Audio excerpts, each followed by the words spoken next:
There's a formula that I worked on. It's always, figure out what I want. I'm gonna work really hard. I'm gonna get it, I'm gonna see results. The one thing that you really want, that everyone says is the most important thing in life, completely out of your control. Even if you think you're controlling it and doing all you can with IVF and taking the drugs, and even if you do that all to a T, it's still a big question mark. Every morning you go, it's 7 o'clock, you get blood work done. My arms were so bruised up after a while because there are only so many areas they can poke at you. And then you do an internal ultrasound. So you kind of just sit there in a lineup of women in a gown, waiting for your turn to get poked and to get prodded. And on top of that, you're taking drug after drug after drug. I definitely pulled back from some events because a lot of my friends were having young kids at that point, and a lot of friends were finding out they were pregnant. I went to one friend's baby shower where I was sitting with a bunch of new moms and one who was expecting, and I caught myself tearing up. I went to the washroom and just cried and then came back. So I couldn't put myself through that. We were actually very fortunate because we decided to put our last 2 embryos in at once. So we went for broke, so to speak. And luckily one of them took. But it was something that I didn't think was actually gonna happen, so. Are you having fun? And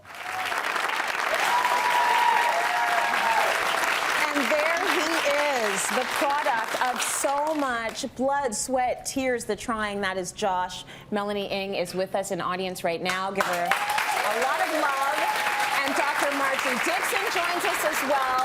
So, we know you are a fertility, an infertility specialist. We know what you've been through, Melanie. For those of us that live in this side of the country, we've seen you, we've seen your journey. But a lot of us did not know what you were going through. As a reporter, being out there covering these stories and knowing you have this huge personal battle going on, how tough was it for you to go through this in the public eye without the public eye knowing? So that's the thing, right? Well, anyone who's going through the battle deals with it, with yourself, with your spouse, with your friends, with your family, and then you have a whole other dimension where you have to put on a face.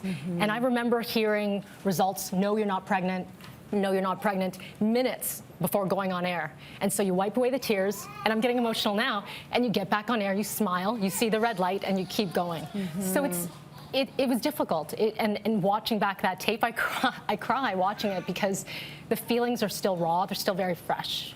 Yeah. You watch back the tape and you know what you're going through, and you know what's going through your mind, even though no one else did. Exactly, and that's the thing, is that so many people go through it, and Marjorie can go through the stats that you think that you're alone. Even though you know a lot of people are going through it, there's sometimes no one can say the right thing to you. You feel like you're battling yourself. How prevalent is infertility? How many people are going through this struggle? It's very prevalent, and it's actually doubled since the 80s. So it's 1 in 6 couples, or 15 to 16% of couples who are not using contraception and having unprotected intercourse in an appropriate fashion, so when they're ovulating, don't conceive. And it is something that people take for granted when it happens. And if it doesn't happen, I think, unfortunately, we take it upon ourselves as women. We blame ourselves. I must be doing something wrong. We're this generation of, if something is up, we go to a reliable search engine, or we do the research ourselves. We're very goal-oriented. I'll do this, and then I'll have a positive outcome.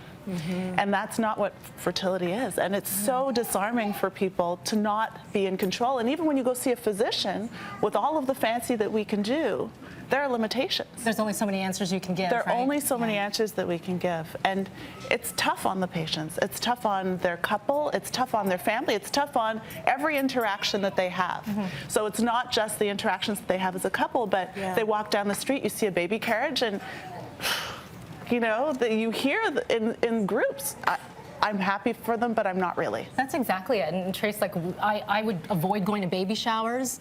I sort of held back on some friendships when I knew they were having kids. And like you said, I would see a pregnant woman on the street, and you want to be happy for them, but I would have to cross the street and look away because I could feel my eyes welling up. And it's and you don't want to be that way. And people would walk on eggshells around you, those that knew within your inner circle, but you don't want to be a part of a pity party, I know. But at the same time, it's tough. You want it so badly, right? So speaking of those interactions and those relationships, I'd love to focus on what it does to the relationship with your partner.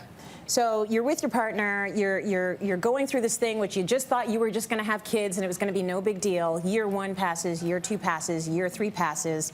What sort of an effect did it have on your marriage? How did you handle it? Did you talk about it ad nauseum? Did you not touch it at all? Yeah. How did you handle it with your husband? So in the very beginning, we talked about it a lot because we thought this is the way to do it. But then when you hear no, no, no, no, no, year after year after year, we took a few breaks in between, and then we just stopped talking. Right. And that's, I think, where the problem came in, because it's the elephant in the room. No matter what, you are both always looking at each other. And I always looked at him and I thought, I'm a failure. I'm failing him. I'm failing myself. I can't give him a child. I can't have a child myself. And so it puts a major strain and a major stress on your relationship, and in turn, all the relationships around you, you know, with family, with friends, because you're not yourself. And that's hard. So for you, you see couples all the time coming in. What do you see in terms of the dynamic with relationships when they're dealing with this issue? I see there's a very broad spectrum. There are couples who are very cohesive, who have spoken with each other about the situation a lot.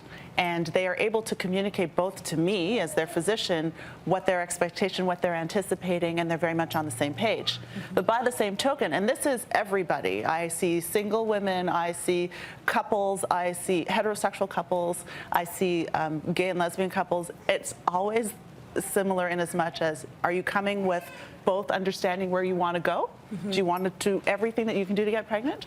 Is one of you thinking of adoption and the other one thinking, why am I here? I don't want to be here. She made me come, or he made me come, or it's really his fault because his sperm is bad. 40% of the time it's male factor. How do you identify that usually? Are there some couples that don't want to even go there? It's not so much that they don't want to go there, but you know that you're treading on thin ice when you ask about something, because I approach it medically to begin, so you have to ask about the medical history, because it's a medical illness. People don't come and see me because they want to.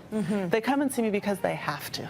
And especially as we are getting older, as women, we have careers, we partner with people that we actually like. We don't just go out of high school and say, okay, let's have babies, when the evolution of our ovaries is programmed to have babies. 15 to 21, it's not practical, it's not 2016. 15 to 21, huh? That's crazy. Yeah. If I had a baby when I was between 15 and 21, I would have dropped like, it. I think back to the girl I was back then. I know. But that is the prime optimum time. Yeah, and for your ovaries. And we do so much talking about contraception. And I think that's why it's so important to have this forum on Cityline to talk about it, because as Infertility Awareness Week is here, people need to understand that contraception is important, but the idea of talking about your potential conception, what you as a couple want to do. Do you want to work? And if it doesn't work. And if it doesn't work, are you going to be okay with it? Right. And are you going to talk about it? Do you want to see a social worker? Because there are social workers that deal just with issues of fertility.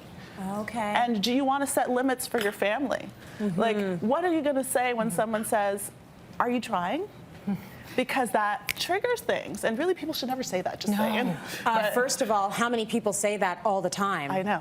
I mean, if you get down the aisle, and sometimes even when you don't, if you're in a relationship for a very long time, everyone's asking you, when are you going to have the kid? When are you having the kid? And then when you have the child, they're like, when's the number two? two? I've already got that. It's a lot of pressure. It's a lot of pressure. Get out of people's business, would you?